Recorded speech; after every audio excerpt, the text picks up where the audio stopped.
that are not currently reflected in the plan. So E20, we're saying that E20 have plans to improve their financial outlook, but they're not reflected in the plan. Seems a bit of a contradiction. Perhaps you could, I'm very sorry because I'm a bit mutton, been to too many concerts when I was a boy. Could you speak up a little bit, or could we move the mic a little bit? I'm just not quite. I'm a bit scared to move the mic, so I'll try and speak up. Thank you. Just in case I break something. So what we're referring to there is that E20 prepare an updated business plan annually. They prepare it on a relatively cautious basis. They've got intentions and plans in place. You'll be aware they've recruited somebody to support with this, to put in place some commercial arrangements that they expect will improve the financial outlook. What we're saying here is that the onerous contract provision is prudent and doesn't reflect these plans, which is what we would expect. But where we refer to a range of the onerous contract provision amount, yes, the possible upsides are where future commercial plans are in place and are successful. Right. So would that be, for instance, including negotiations for naming rights and stuff like that? Yes. Which is not actually included in the plan, is that correct? So that is included in the plan to a certain Right. extent, and stop me if I start to get too commercial. But there are other things that weren't yet in place, Right. and that aren't yet reflected, so potential for further improvements. Okay, thank you. So on page 27 now, that's the next page, right at the bottom on the right-hand corner, you're talking about the management assessed that up to the 31st of March, and it says, it did, however, consolidate Greater London Investment Fund Limited and London Stadium 185 as subsidiaries. But on the grounds of materiality, it opted not to consolidate London Treasury Limited. I just wondered why that was. Yeah, so London Treasury Limited, as you know, is a relatively new organisation for the GLA. The spend in London Treasury Limited is insignificant in comparison to the spend of the entire group. So management undertook an assessment to consider whether not consolidating would have a material impact on the users of the accounts. Right. Concluded that it wouldn't, because there was no material difference to the income and expenditure or balance sheet. And we agreed with that assessment. Right. But why would you and why would you not consolidate it? I mean, I understand what you said about it being material, and obviously if it's not material, it doesn't matter. But why would you, why wouldn't you? So it's a judgment for management to make. So perhaps I should let Martin respond. But there are cost implications for consolidating something that's so small that potentially aren't met by the benefits of improving the understandability for the accounts. Did you want to add to that? It might be worth saying that obviously it's kept under review each year, so if the spend, as we expect, against LTL becomes more significant, then as with other items on the consolidated accounts, it would form part of that. Could I ask something? Yeah. Sorry, what you say it's insignificant, or what are we talking about? In the year in question, they only spent a few tens of thousands of pounds. You know, and the GLA only acquired LTL in the part year. So this is to make no bearing, you know, to the outcome of our accounts whatsoever at that level. I see. Okay, thank you. Right, thank you. So now on page 28, and I've got here C page, and I didn't write the page number it refers to, but I'm sure I can find some. There's obviously some issue around revenue and capital. And if I can use the words cautiously not being identified correctly, I'm happy to be corrected on that terminology. I want to be very careful. I'm not making any allegations, but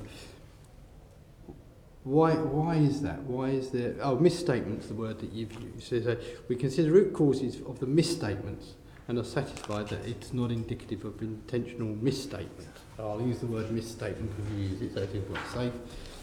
But that is a bit concerning that we don't know the difference between capital and revenue. And unfortunately, because of my knowledge in local government, opposed to regional government, there are limitations as what you can do with revenue and or capital that you can't do with the other one, to put it in layman's terms. So it's a bit concerning that we have misstated it, and I'm intrigued to know what the root causes were for the misstatement of that. But I know somewhere in the rest of the book it does actually have a bigger explanation, but I didn't make a note of it. Actually, in the audit results report, it does go into further detail. So a couple of points to clarify. One is that officers definitely know the difference between revenue and capital. So hopefully that satisfies you to some extent. I wouldn't agree that there is an issue, and this misstatement arose from consolidation rather than from something that officers, actually the GLA, had prepared. So it was from one of the subsidiaries. The reason why we identify this as a risk on several of our local government engagements is because of the way that financing is different between capital and revenue, and particularly the impact on council tax. In this instance, the effect of this misstatement didn't impact on financing. Financing was correct. So the risk that we were seeking to address by doing this test, essentially this error didn't indicate that that risk was present in either the GLA group accounts or the subsidiary that they related to. I don't know if that answers your question. Also, but it is a concern that we're not stating it correctly. And there are things you can do with one and you can't do with the other. There are, particularly when it comes to financing. There's also some judgments to be made, particularly in relation to the subsidiaries, on what can be recognised as capital and what is expenditure. In this instance, it was something that was initially capital and then was written out through expenditure. So it was a difference in judgment that in the end the subsidiary agreed with us on, right, as opposed to an error. They did it intentionally. Okay. And so just a judgment call. Yeah. Exactly. Okay, right. That's helpful, thank you. Oh yeah, that was a bit that I found. I think I've pretty much, yes, I've done. Anyone else? Any more? No? Okay. Thank you very much. That's very helpful. So can we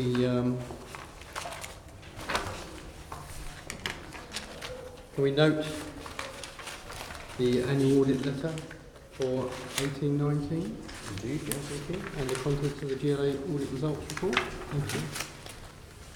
So moving swiftly on. Corporate risk register.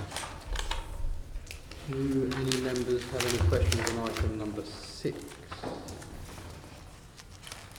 No. No? No. I've got some.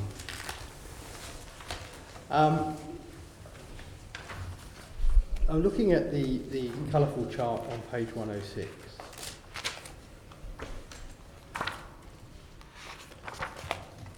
And I notice if we go 3 by 3, in the top right hand corner of 3 by 3 you've got PA4. But then, I mean, I might be having one of my thick moments. I can't see PA4 referred to in the code at the bottom. That is a good question. I thought so, that's why I thought I'd ask you. I think it's simply P4A is P4. I think it's P4 as well, actually, but I just thought I'd raise that. And in actual fact, that risk used to have two elements. One related to affordable homes and the Mayor's affordable homes target, and the other element was related to housing supply more generally and the risk to that arising from Brexit. Yeah, okay. And we this time did some renumbering to reflect that housing supply risk is better looked at alongside the main Brexit risk. Yeah, I think it's fair to say there is no risk of the Mayor achieving his promises on affordable homes either. But I don't expect you to comment on that. But more seriously, on C1, Health and Safety City Hall Squares, if I refer you to page 111 or 111, as part of that risk, we're saying the Chief Officer signed a revised health and safety policy statement in September 2019. This sets out the objectives and responsibilities for ensuring legal compliance and promoting the highest standards of health, safety and well-being. I mean, I just thought maybe we should be saying that that means that that risk will be going down. Does that mean that risk, because that's a C1 risk, is still in that 3x3, which is one of the higher risk areas. So, do we think that really will that reduce the risk? So I think there are a couple of things to say there. The first is that's part of a wider risk. So that's one element of it, but it also takes into account things like security and threats to the building. So movement on that one element of the risk doesn't necessarily change the overall risk rating. Right. The other thing is we did have a policy in place that preceded that, so as part of good housekeeping we reviewed it and we've made sure it's up to date, and the Chief Officer has signed that off.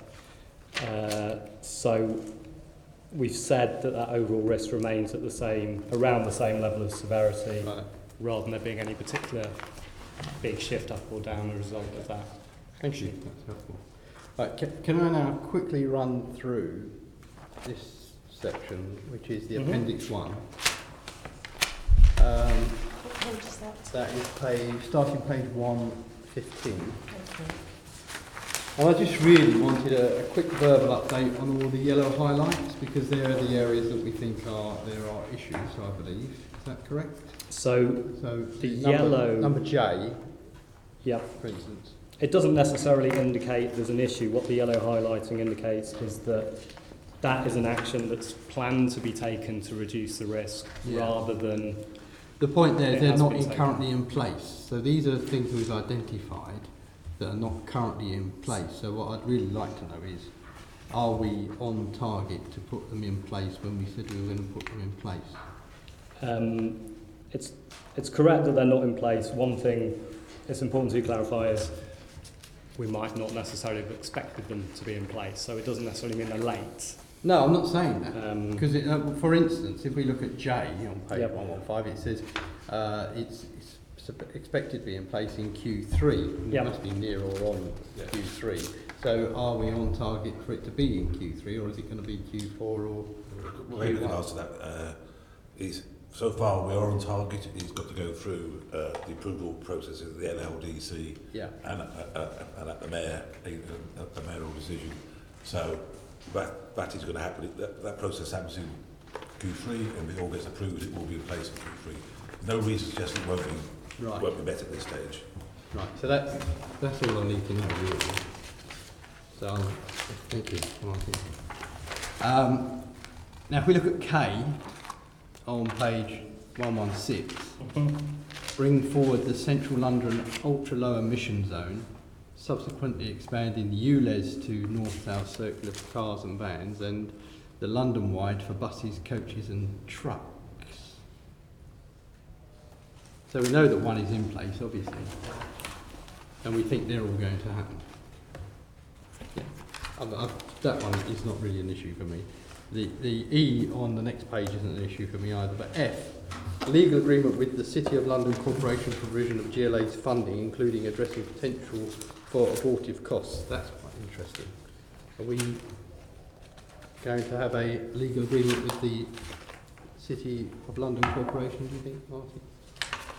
Page 117, is it? Yes, I'm just trying to say we do explain more about that risk on page 108. Right. At the moment, we are very much in the hands of the City of London Corporation and the Museum of London coming to the agreement what is the final of the project. So We've got a Q3 on that. And we think But we're not going to. I think the key thing is the GLA won't pay. Will not be paying anything until an agreement is in place. Right. Okay, that's good. There was actually one thing on the museum, now that you brought the Museum of London up. Tim, sorry, if I can just go back to P9, page 108, on the Museum of London. It says that further cost pressures have emerged. What kind of, Tim, what kind of pressures, how much, from where? Or Tom? Yes, I think a lot of this revolves around the historic rights of the traders in that area. The traders, the market traders, who have licences with the City of London Corporation in that area around Smithfield. So I think that a lot of the delays are around planning and licensing arrangements currently in place. So they're having to work through all of those. So is it going to delay the whole project a bit? It already has, so it could do so further. And I totally agree with Tom, and it also reflects the aspirations of the museum, what they want the place to look like, and also what is affordable to the City of London. So those debates are going on. Okay, thank you. And then I think this is there's a couple more here. If we just quickly run through them, we just need to know whether they're on target or not really. Page 118, new strategy team within City Intelligence Unit to provide leadership for and coordination of mayoral strategies and policies. Yeah. Partially by Q2, in full by Q3. That's in place. Yep, great. Audit proposed regime will be agreed at the November AEB mayoral board. Yep. That's on course. Yep.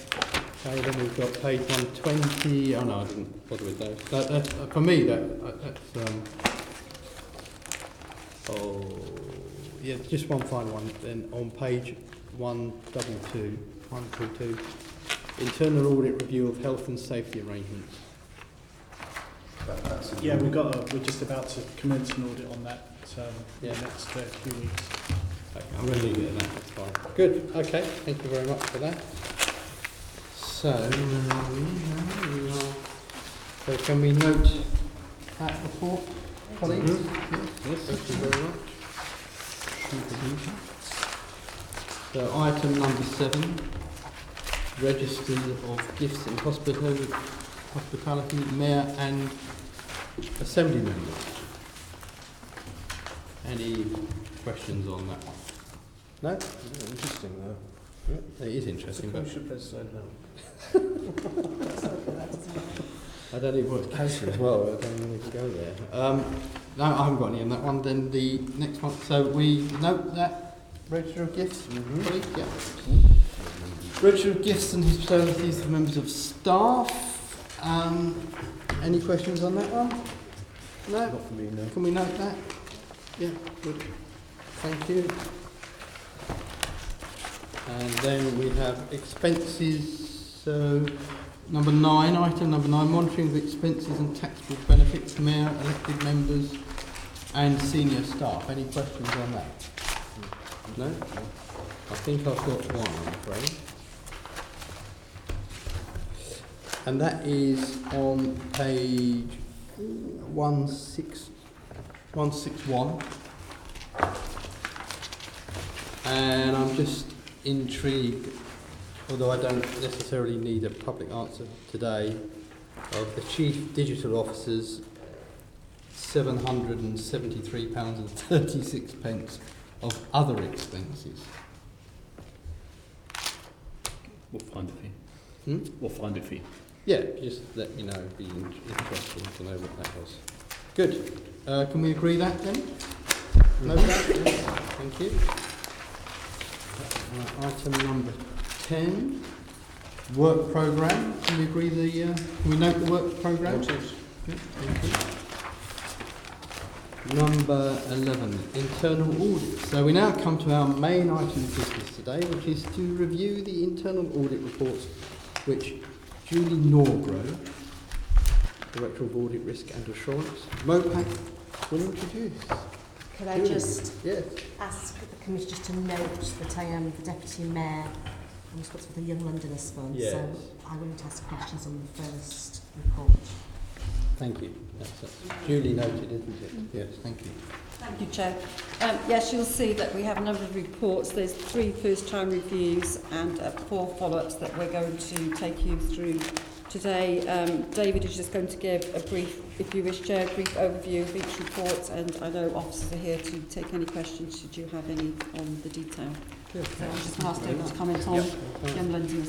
So the first one, page 173, is the review of the Young Londoners Fund. This is a £45 million, or has a £45 million budget. We reviewed this. A number of areas of effective control, which include effective governance plan, there's an effective financial appraisal process in place, roles and responsibilities are clearly defined, also an effective risk management process. However, on page 179, 2 aspects, or an aspect that we identified, which is on page 191 in the recommendations. This is to do with the disclosure and barring service, and what we found was with the third parties responsible for this, it was the provision of that the DBS checks had been undertaken. So it's seeing it's obviously there's a risk to the GLA if this isn't undertaken. So it's just a requirement, and the recommendation suggests that on an annual basis that information is provided.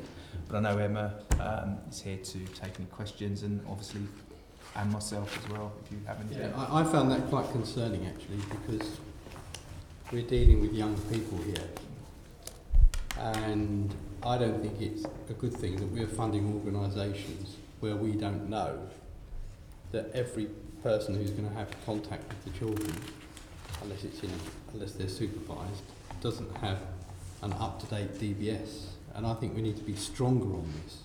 We need to make that not just a request, we need to make that conditional on funding, that people have, that anybody who's going to be working with the children has a DBS, and that we are satisfied that they have a DBS. So I know you get a DBS issued for a 3-year period off the top of my head, but we need to see that every year, and we need those assurances. And I think that should be, the funding should be conditional on that. Otherwise, it's not. I mean, yes, there is a reputational risk for the GLA, which we have to be mindful of. But surely the bigger risk is to a child, and we must have a legal responsibility for that too. Can I just respond to that? Of course. We've worked very closely with the education and youth team to make sure that we've got the most stringent policies with respect to child safeguarding on the Young Londoners Fund. And through every step of the process, we've asked for reiteration of relevant assurances from the projects that we fund. So when people apply to the Young Londoners Fund, we make sure that they submit their child safeguarding policies to us at that point and confirm at that point that they've got all the relevant checks in place. So at the application stage, that's in there, and it's a gateway question. If people say at that point that they don't have the relevant policies, which would include the reference to the DBS checks within it, we wouldn't take that further at that point. We also ask a specific question in the application form, which asks them to outline what their child safeguarding policies are and to provide us more insurance in a qualitative section as well as the quantitative tick box section. Once we get to the grant award stage, then we check through those child safeguarding policies and the team makes sure that they meet the minimum standards. And we work with the designated lead for child safeguarding within the GLA to make sure that we were assessing the right things when we were looking at those child safeguarding policies. And within that, all of those child safeguarding policies needed to provide the relevant assurance that they were meeting the legal requirements, in particular things like the DBS checks and other things would be included within those child safeguarding policies. So it's not that when we haven't been making appropriate checks, it's more that what we haven't done is asked for, and it wouldn't be appropriate to ask for each individual provider to send us copies of the DBS checks for their staff. What we will, and we're really happy to do, is to implement an annual check within our annual reporting, just to, again, confirmation from those projects that they have got the right checks in place for their staff. Coupled with that, when we have kind of monitoring, they monitor quarterly, they would submit a report to us, and they're asked to identify any safeguarding issues within that report. And then we also, as a result of the audit, we're adding a couple more questions to our annual report to get that confirmation that these are up to date, so that any new staff are also included and have been checked, and that those which have come up for renewal have been done. Okay. Can I ask, how many people are we talking about? How many organisations and how many people are we talking about?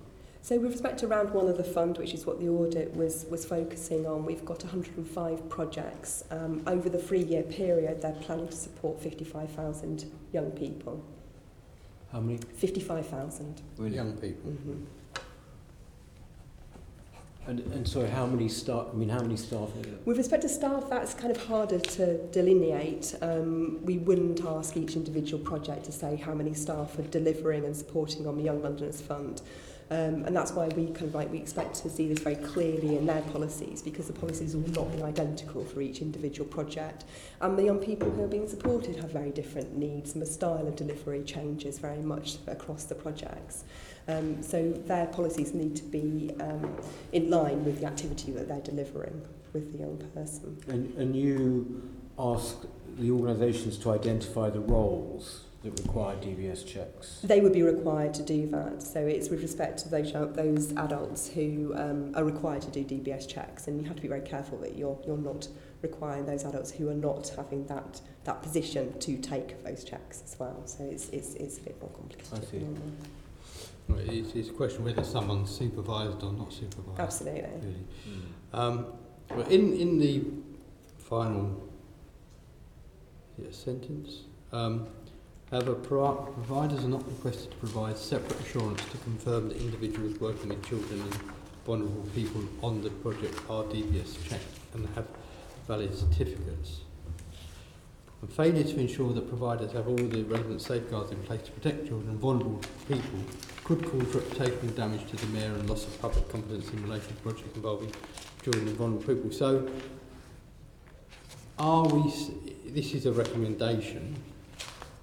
So, identified as a key risk, sorry. So, are you saying to me that we are now conforming with this, or that we always did but they didn't notice it? It's a mixture of both. We've always made sure that we check and make the right assurances that there's appropriate safeguarding policies in place, and that would include, for example, the DBS checking. What we hadn't had in place was the annual confirmation from a provider that they have then taken out additional checks on those new staff. So I think it could be argued that it would already be included within the policy, in which I think I could argue that, but I think it's fair enough to ask, and with respect to we want to make sure that we're doing this as robustly as possible, and to add robustness to the procedure, we're happy to ask for the additional kind of confirmation on an annual basis from providers. So you will be doing that? We will be doing that, yeah. Good. Thank you very much.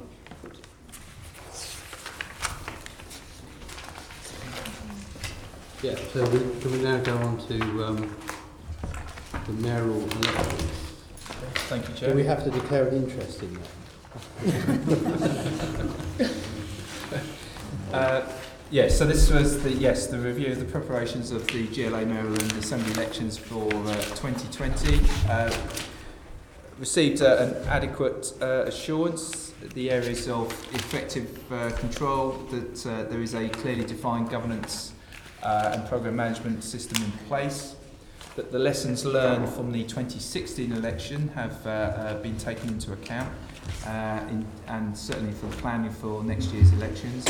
There's a good and effective elections risk register, and also the approved signed contracts are now in place, and the contract management arrangements are effectively deployed.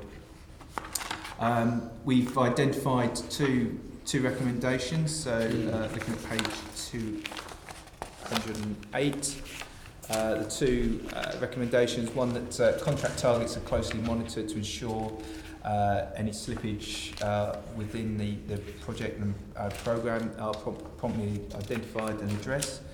And the second one is that any contingency arrangements to cover the instance that the e-count contractors are not available to be established, documented and communicated to all relevant officers in time. I noticed in the body of the report, I can't find it, page 198 for 4.2, it might be what we've just referred to actually. Yeah. That whether or not there are contingency arrangements in case the contractors go out of business. Those arrangements are being in place. I mean, I think either Mary or Alex can possibly answer that directly, but those arrangements are in place in case that situation occurs, as I understand. So I have to, there's a whole suite of contingency arrangements. We have certain things that could go wrong, and contractors go insolvent is one of them. I was just checking what the CGI are the prime contractor in this. Obviously, they have arrangements with a number of subcontractors who are developing the e-counting and other things. Who can say that there's no big risk? But it's a very large company with a market value of £5.6 billion in the Forbes 100. So it doesn't feel like they're going to go bust anytime soon. In terms of some of the subcontractors with whom they... I think Thomas Cook was quite a large company. They were very heavily indebted, though, weren't they? Which CGI is not. They're making big profits every year. There are subcontractors, and I would say, depending on so for example, if the people who are doing the training for boroughs were to go out work, I don't think it would be very difficult to find another organisation that could provide the training.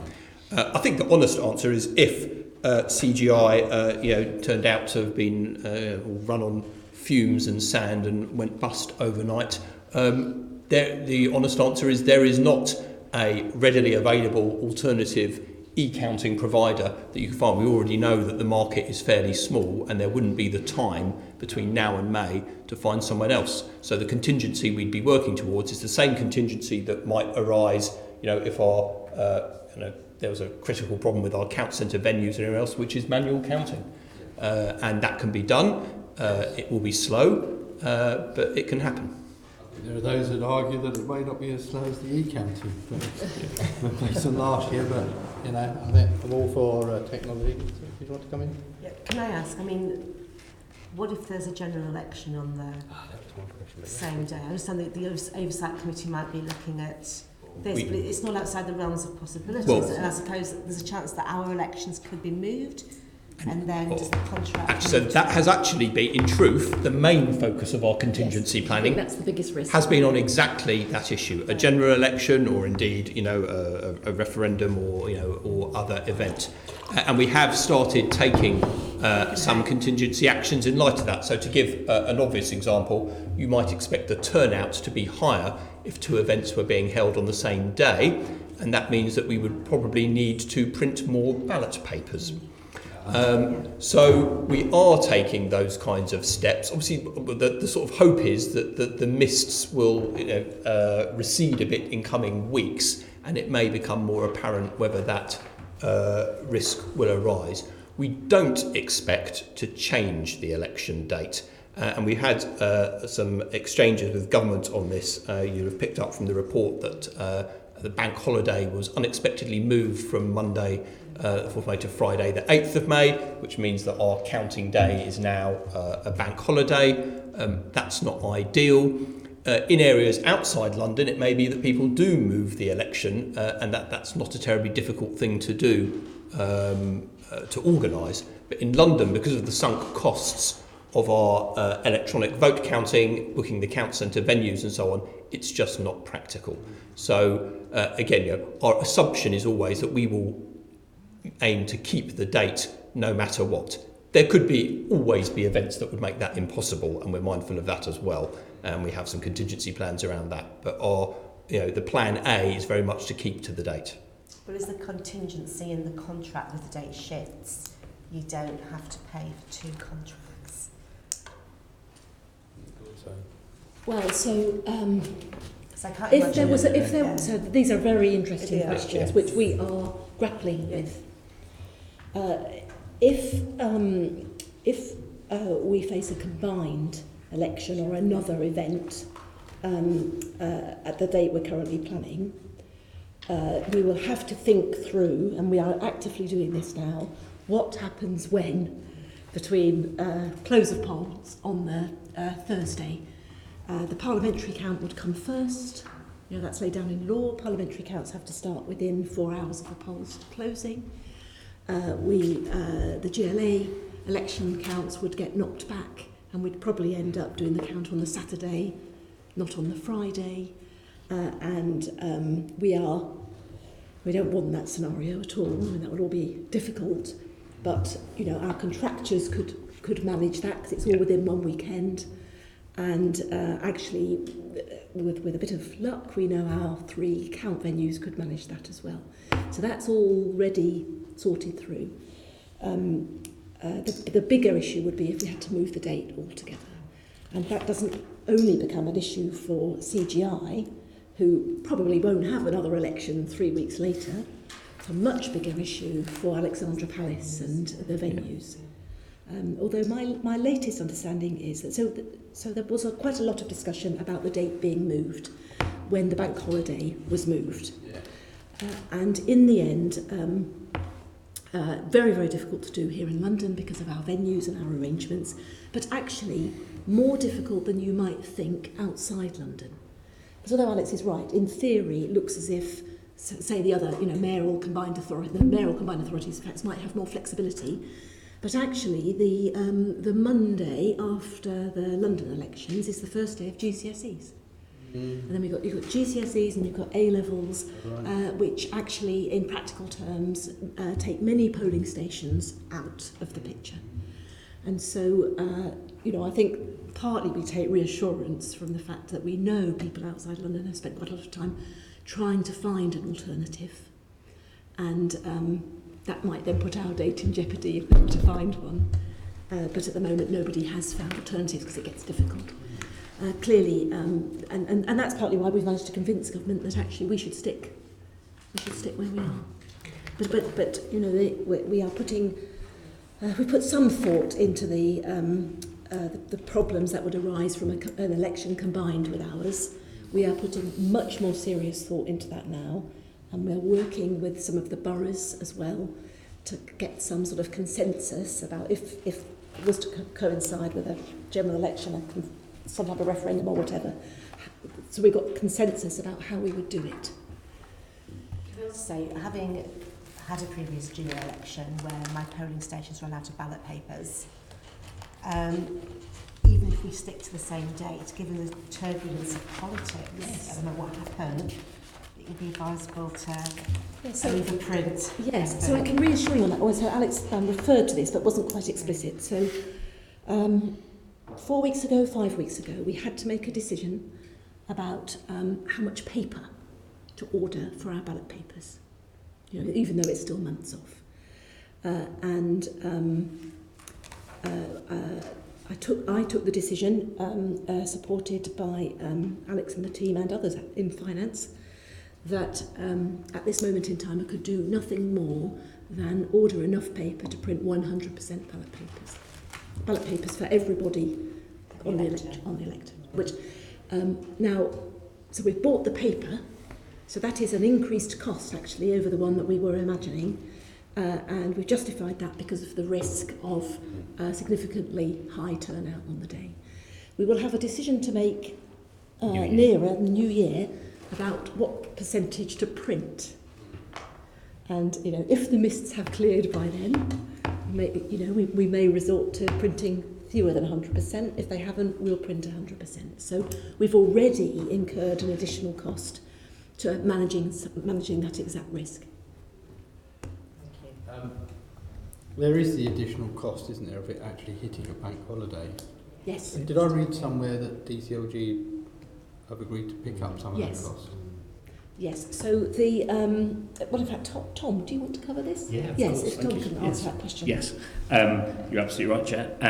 The Cabinet Office have been in correspondence with colleagues and obviously the boroughs as well to form an initial estimate of the additional costs, mainly staffing, as you'd expect, given the hourly rates of people on a bank holiday, and the increased cost to us will be picked up by central government. So that's currently being calculated what it's likely to be.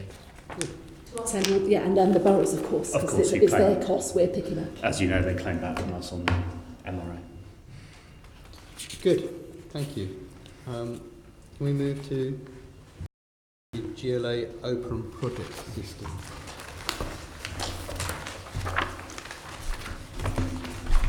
Has anyone got any questions? I'll talk to that just really quickly. This was a follow-up review, as you stated, the GLA Open Project System. There were 3 recommendations as part of that review, and with our follow-up work, we've noted that all of those have been implemented. Fantastic. So we'll take the questions. Good. Then the governance implementation, follow-up review of information governance implementation of GDPR. Yes, as you'll see, the slightly different review. There was a number of the recommendations were partly implemented with some adjustments to the target dates for implementation. This retains an adequate assurance due to those factors. I'm willing to take any questions, but I think between Tim and Tom will talk to this as well. Obviously, as I say, all the recommendations weren't fully implemented. So. Okay. Well, have we got any questions, members? No? Oh, well. Okay, move on. Then we come to the review of the administration and management of GLA loans. Okay, so again, thank you, Chair. As you'll see, this was a follow-up review of the loans. All the recommendations have been implemented, and as part of that, this now receives the substantial assurance on that. So, Any questions, comments? No? Good, thank you.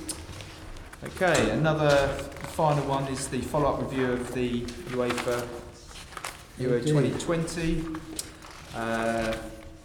Again, there was one recommendation. Again, that's been fully implemented. So now receives substantial assurance. Good. That's good. Thank you very much. Any questions, colleagues? No? Then we've got the progress reports. I'll just I've talk got that, Appendix 3. just briefly, Chair. That summarises those reviews that we've just referred to. Also highlights a couple of pieces of advisory work that Mark and the team are doing with GLA colleagues, in particular around the devolution of the adult education budget. So we're providing some support to that and development of the framework around that. Also contributing to the review of the registration of interest in guest hospitality that Emma and the team are leading at the moment, just to ensure that previous recommendations we've made in that area are being taken forward in the new structure. Highlights a few reviews that are currently at draft report stage, and those reviews that we're currently undertaking in estates management, budget setting and the transformation programme, which you will see next time and we'll bring back to the committee. And on page 240, reference to the NFI work that we do each year, which is the National Fraud Initiative, where we've concluded most of the matches. There's just one that we're currently clearing up. Good. But we remain on target with the plan to the end of the year. Thank you. And members, any questions on that? No? Good, thank you. Right, so now then, so we note all that. Okay, all right.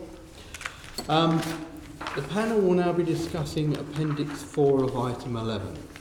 In accordance with Paragraph 3, Schedule 12A to the Local Government Act 1972, as amended, I would now like to propose that the panel agrees to exclude the press and the public from the meeting in order to consider issues relating to this item of business. Is that agreed? I will now bang the gavel to stop the recording. GLA, Committee Room 5, sound. GLA, Committee Room 5,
GLA.